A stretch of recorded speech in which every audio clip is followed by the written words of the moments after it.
பெற்றோர்களுக்கும் ஒரு விளக்கம் இருக்கணும், முடிக்க போறவங்களுக்கு ஒரு விளக்கம் இருக்கணும், சமூகத்துக்கு ஒரு விளக்கம் இருக்கணும், ஏன் திருமணம் முடிக்கிறோம்ன்ற ஒரு விளக்கம் இருக்கணும். நிறைய பேருக்கு ஏன் திருமணம் முடிக்கிறதே தெரியும். எவ்வளவு இலக்குகளை சொல்லிட்டாலும் குழந்தை பெற்றுக்கல்றது இலக்கு தானே, அதனால் அந்த இலக்கை ஞாபகம் வச்சுக்கிறாங்க. என்ன திருமணத்துடைய இலக்குகள் என்ன? குழந்தை பெற்றுக்கல்றது. குழந்தை பெற்றுக்கள் பெற்றா அதோட திருமணம் முடிஞ்சுது, அப்புறம் டைவர்ஸ் பண்ண வேண்டியதானே. நீங்கள் அங்கே கொடுத்துட்டு இவர் இங்கே பொறுப்பை செஞ்சு போட்டு என்னது நம்ம அழகாக வாழ்ந்துட்டு போயிடலாம். ஆனால் திருமணத்துடைய இலக்கு வந்து குழந்தை பெற்றுக் கொள்வது என்றது இலக்குகளில் ஒன்றே தவிர, நாங்கள் பிரதான இலக்குகள்னு சொன்னோம். அதில் ஒரு பகுதியை நம்ம சுருக்கமாக சொல்லிட்டு போனோம். அதை நடத்தி முடிஞ்ச பின்னால் தான் அதை உணர்ந்து வந்து அதை கொஞ்சம் விரிவாக என்ன செய்யணும். இதுதான் திருமணத்துடைய பிரதான, அதாவது பொது நோக்கம். பொது நோக்கம் என்ன, இலக்கு நம்ம சொல்ல வேண்டிய அவசியம் இல்லை. திருமணம் என்றாலே அதுதான். இப்ப வியாபாரத்தின் இலக்கு என்னன்னு ஒன்றை பேசுவோம். வியாபாரம் என்ற என்னன்னு ஒன்று இருக்குது. வியாபாரம் என்னன்னா கொடுக்கல் வாங்கல், அதான் வியாபாரம். வியாபாரத்துக்கு 1000 இலக்கு இருக்கிறது.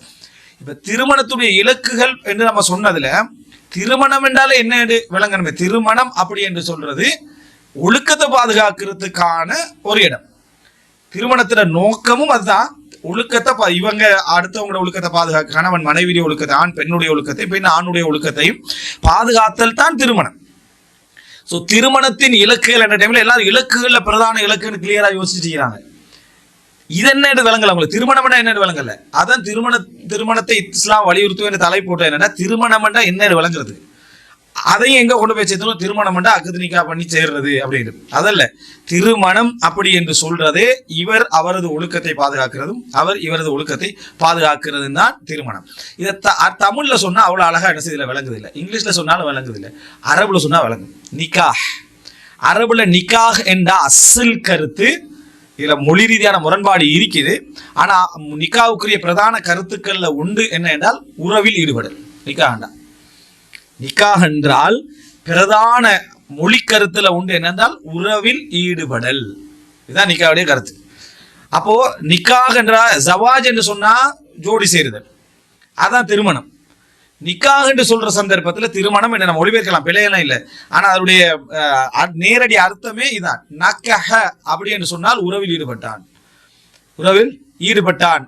அந்நாக்கிஹ் வணங்கிட்டா, அப்ப அவன் அந்த உறவில் ஈடுபடக்கூடியவன் அப்படி என்ற வார்த்தை நீங்க என்ன பார்க்கலாம். எனவே இந்த இடத்துல நிக்காஹ் என்ற சொல்லு வந்து பிரதான அர்த்தத்தை கொடுக்கறத பார்க்கிறோம். மொழி அறிஞர்களுக்கு இடையில ஒரு முரண்பாடு இருக்கு. என்னன்னா, திருமணம் என்பது நிக்காஹுடைய அசல் கருத்துக்கள்ல உண்டா, அல்லது உறவுன்னு சொல்லப்படுறதுனால அது திருமணத்தின் மூலம் தான் நடக்குது என்றதுனால ஒரு என்னது மருவி பயன்படுத்தப்பட்டது அல்லது வலிந்து பயன்படுத்தப்பட்ட சொல்லா அரபுல ஒரு முரண்பாடு இருக்குது.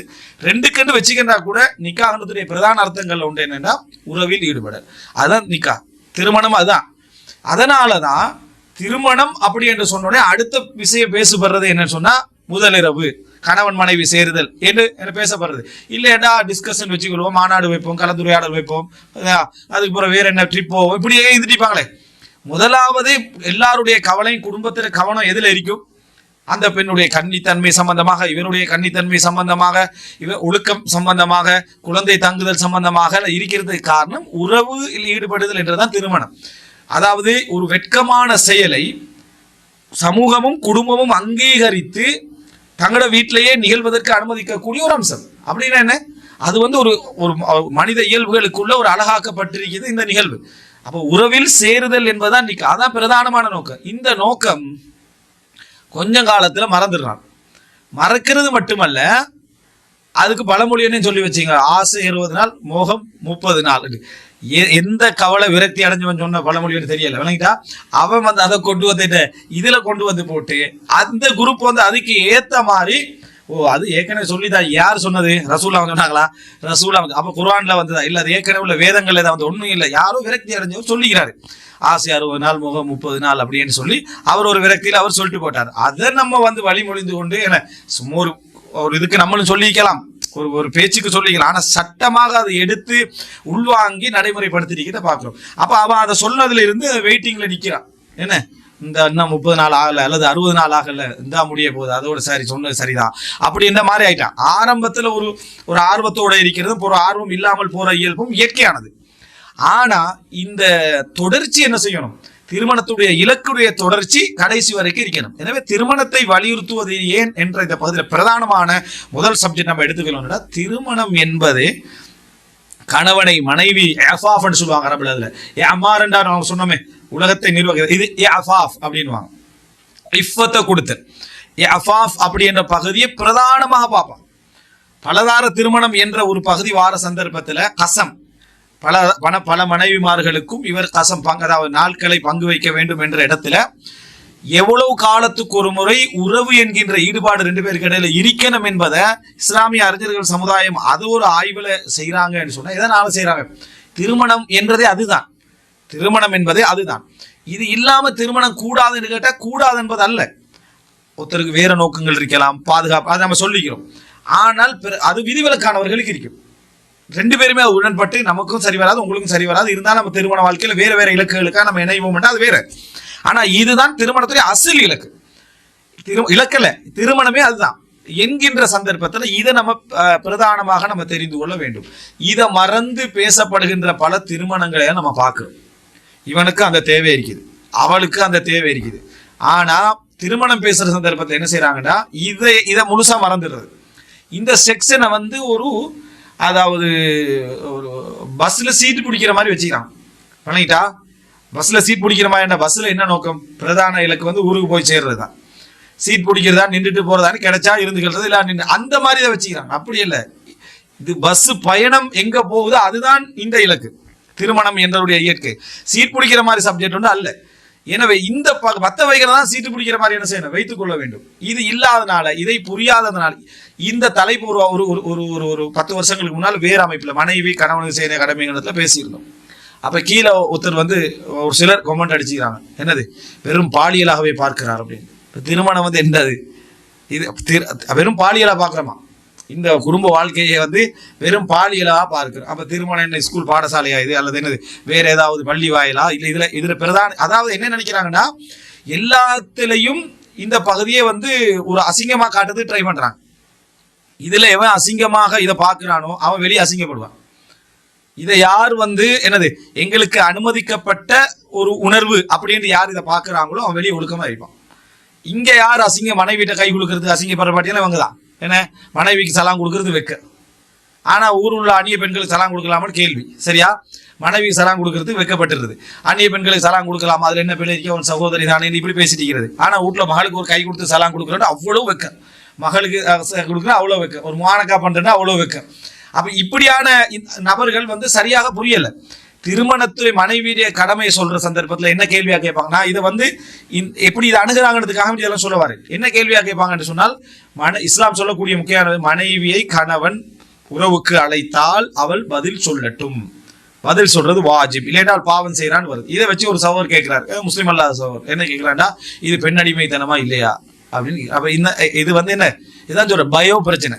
இதெல்லாம் என்னன்னா அடிப்படை வெஸ்டர்ன் பயோல அப்படி இருக்கு, அல்லது நான் இஸ்லாமிக் முஸ்லீம் அல்லாத ஒரு பயோட அர்த்தம் முஸ்லீம் இஸ்லாம் அற்ற ஒரு பயோ செட்டப் பண்ணப்பட்டிருக்குது. இதுல இப்படி கேள்வி வரத்தான் செய்யும். மனைவியை கணவன் அழைத்தால் வாரத்தை ஒருத்தர் எப்படி பார்க்கணும்? மனைவியை அழைத்தால், மனைவி அல்லாதவரை அழைத்தால் அவள் கட்டாயம் பதில் சொல்ல வேண்டும் என்றதை தான் அசிங்கமா பார்க்கணும். சரியா, மனைவியை அழைத்தால் ஒரு ஆள் அசிங்கமா பார்க்கற பிரச்சனை என்ன? மனைவி கட்டாயம் பதில் சொல்லட்டும் என்றாங்க. மனைவியை ஒருவர் அழைத்தால் மனைவி அல்லாதவர் கட்டாயம் பதில் சொல்லட்டும் அப்படின்னு சொல்லினா தான் அசிங்கம். மனைவி கட்டாயம் பதில் சொல்லட்டும்னா உண்மையில இவங்க ரெண்டு பேருக்கு இடையிலான ஒரு உறவு பாலம் தொடர்ந்து என்ன செய்யணும், இருக்கணும் என்பதற்காக இஸ்லாம் இந்த பகுதியை மிச்சம் வலியுறுத்தி அழுத்தமா சொல்லுதுன்றதை புரிஞ்சு கொள்ள வேண்டிய நேரத்துல அதை அசிங்கமா காட்டுறாங்க. அதுக்கு என்ன கேள்வி கேட்கிறாங்கன்னா, மனைவி நோயில இருப்பா, கஷ்டத்துல இருப்பா, வேற வேற வேலைகள்ல இருப்பா, அந்த மாதிரி நேரத்துல சிரம டைம்ல அழைச்சா என்ன செய்யறேன்? இது ஹதீஸோட சம்பந்தப்பட்ட பிரச்சனையா, அழைக்கிறவன் குணத்தோட சம்பந்தப்பட்ட பிரச்சனையா? ஒருத்தன் மனைவி சிரமத்துல இருக்கிறான், நோயில இருக்கிறான், கஷ்டத்துல இருக்கிறான், அந்த டைம்ல மனைவி அழைத்தாலும் போக வேண்டும்னு இஸ்லாம் சொல்லாது. ஏன்னா அவன் நோயில இருக்கிறான். அந்த டைம்ல ஒரு கணவன் அழைக்கிறான்னா அது இஸ்லாத்துல பிரச்சனை இல்லை. நீ செலக்ட் பண்ண மாப்பிள்ளையோட பிரச்சனை. நீ எந்த கணவனை உன மகளுக்கு செலக்ட் பண்ணாயோ அவர்கிட்ட பிரச்சனை. அதுக்கு இஸ்லாம் காரணம் இல்ல.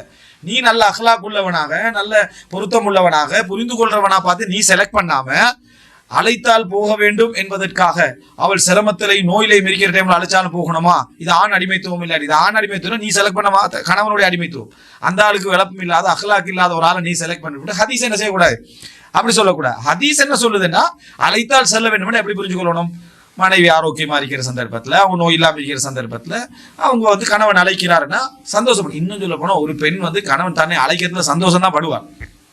தன்னை அழைக்கிறானே அப்படின்றதுல சந்தோஷம் தான் படுவா. ஒரு அந்த நிமிஷத்துல கஷ்டங்கள் சிரமங்கள் இருந்தாலும் அழைப்பதில் சந்தோஷம் தான் படுவா.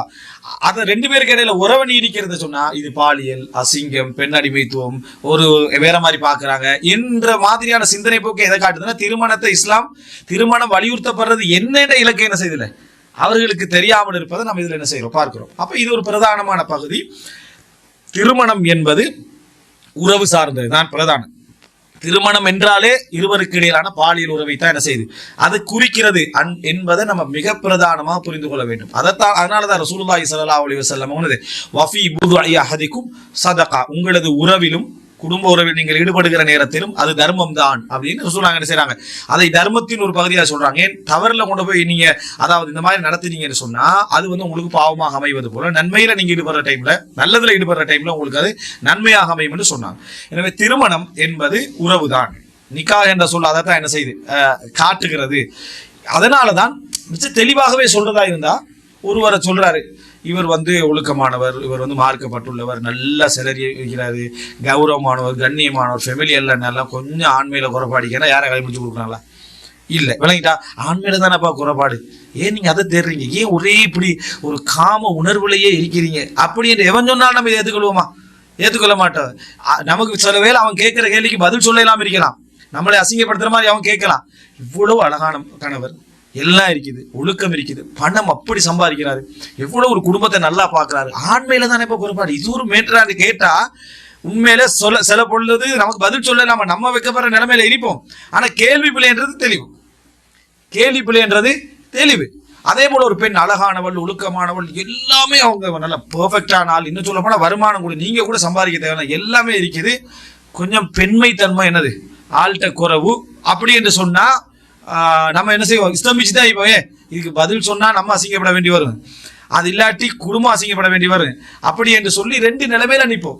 இந்த மாதிரி சப்ஜெக்ட் என்ன செய்யறாங்கன்னா புரிஞ்சு கொள்ளாம இருக்கிறாங்க, புரிஞ்சு கொள்றது இல்லை, அல்லது லேசா அசிங்கப்படுத்திடலாம்.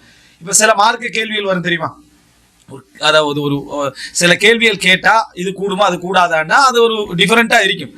அந்த கேள்விகளை பொதுவாகவே நான் தவாவுடைய விஷயங்கள் என்ன நினைப்பேன்னா, தனிப்பட்ட ரீதியாக அந்த மாதிரி கேள்விகளுக்கு பதில் சொல்லிக்கொள்ளும், பகிரங்கமான தவிர்த்துக்கொள்ளும் நினைக்கிறது காரணம் என்னன்னா, பதில் சொல்றவர் அதை கூடுமன்னு சொல்லிட்டாருன்னு வைங்களேன், ஏதாவது உண்டு அதுல ஒரு விரசமாயிக்கிற மாதிரி ஒரு சப்ஜெக்ட்ல கூடுமன்ட்டாருன்னா அவருடைய தவாவுடைய கடைசி நாளன்று அர்த்தம் அது, சரியா? ஆனா அவர் வந்து நேர்மையா பேசியிருப்பாரு, மார்க்கத்தை சொல்லி இருப்பாரு, ஆனா அவருடைய கடைசி நாள் அதை என்ன செஞ்சிடும் மாறிடும் என்றதுனால அதை யார் யாருக்கு அந்த கேள்வி தேவையோ அவங்களுக்கு மட்டும் பதில் சொல்லிட்டு போறதா மிக நல்லது. ஏன்னா இப்ப தலைப்பு போடுறதுக்கு சொல்லிக் கொடுக்க வேண்டிய அவசியமே இல்லை.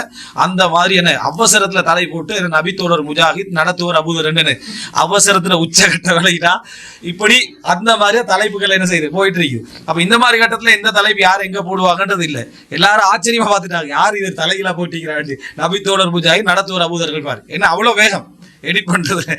அப்போ இந்த மாதிரியான இருக்கிற சந்தர்ப்பத்தை திருமண சப்ஜெக்ட் பாலியல் சார்ந்துதான் திருமணம் என்பது. இது வந்து இன்றைக்கு பாலியல் கல்வியை ஸ்கூல்ல கொண்டு வரணும், மற்றவனு படிப்பிக்கணும்னு சொல்லக்குள்ள அது ஒரு முடன் இது மாதிரி பாக்குறாங்க, அதான் நவீன அப்படின்னு சொல்லி எதையாவது சொல்லி அதை பாக்குறாங்க. இஸ்லாம் ஏதாவது பாலியல பேசணும்னே அதை அசிங்கப்படுத்துற மாதிரி என்ன செய்யறாங்க, அதை பாக்குறத நாங்க பாக்குறோம். இது ஒரு பிழையான ஒரு அம்சம். அதே போல ஒரு முஸ்லீம் அல்லாத சகோதரர் வந்து ஒரு கேள்வி கேட்கிறாரு அப்படின்னா, யார் வந்து கால்நடையுடன் உறவில் ஈடுபட்டு விட்டாரோ அந்த கால்நடையை கொள்ளுங்கன்னு வருது, சரியா? கால்நடைய என்ன கொள்ளுங்க, கொண்டு விடுங்கள் அப்படின்னு ஒரு செய்தி வருது. இது எவ்வளவு அசிங்கமான விஷயம். அவர் கேட்கிறாரு, கால்நடையோட இப்படியெல்லாம் இஸ்லாம் கற்பனை பண்ணிக்கிறே அப்படி இப்படின்றாரு. அதாவது இதான் சொல்றது, பயோல உள்ள பிரச்சனை இதைத்தான் சொல்றது. கால்நடையை உறவு கொண்டு விட்டால் அதை கண்ணியப்படுத்தி மேடையில் வைங்கன்னு சொன்னா தான் அசிங்கம். கால்நடையை கொள்ளுகிற அசிங்கமா ஈடுபட்ட அவனையும் கொள்ளுங்க, கால்நடையும் கொள்ளுங்கன்னு சொல்லி ஒரு செய்தி வருது, இவான செய்தி, பலகீனமான செய்தி. ஆனா விபச்சாரம் செய்தவனுக்கு கல்லடிங்கன்னு சொல்ற டைம்ல விபச்சாரத்தை பத்தி எல்லாம் பேசணுமா, எவ்வளவு அசிங்கமானது என்று சொல்றது எப்படி அசிங்கமோ அதே மாதிரிதான் இந்த சப்ஜெக்ட் என்ன செய்யுது இருக்குது. திருமணத்துல பாலியல பேசின உடனேயே, திருமணத்துல இலக்கை அதான் பேசின உடனே ஏன் இதை பாலியலாகவே பார்க்கிறீர்கள்?